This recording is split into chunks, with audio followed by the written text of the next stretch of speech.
Before some of the most well-known chateaux of France produced their first vintages. Before some of the legendary distilleries of Scotland filled their first casks. Before any vodka, rum, or gin you could probably name ever existed. Pisco was being made here, on the very same ground I'm standing on, Hacienda La Caravedo.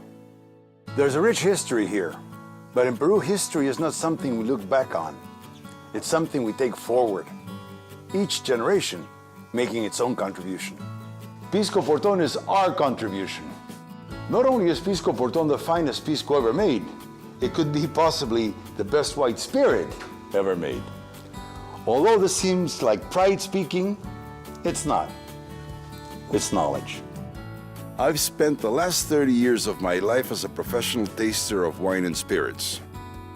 It has been my privilege to serve as a judge on tasting panels and competitions with some of the most highly regarded vintners, distillers, and critics of our times throughout Europe, the US, and South America. And everything I've learned, everything I know, is here in this bottle. First and foremost, Portón is distilled in the same manner Pisco has been distilled here for the last 326 years, by using a simple principle, the principle of gravity.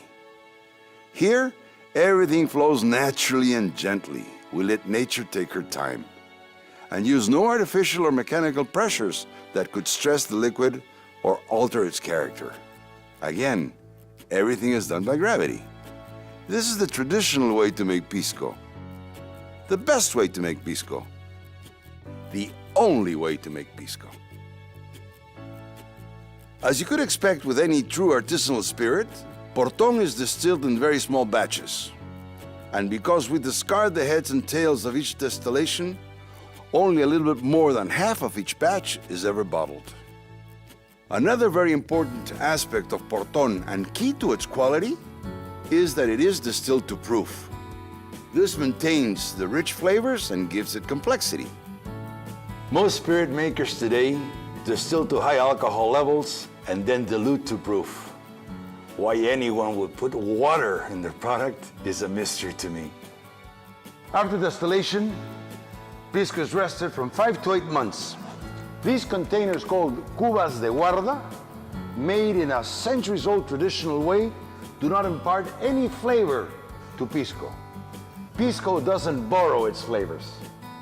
One last distinguishing characteristic that elevates Pisco Portón well above its peers is that it is a mosto verde Pisco. Mosto verde is a process where distillation is done before fermentation is complete. 20% of the sugar is still remaining in the must. This sugar in the distillation process translates into flavor, texture, and dimension. For those of you who know of Pisco, Portón is something you must taste to believe. It's a true game changer. For those of you who appreciate fine white spirits, this is a new world to discover. Salud.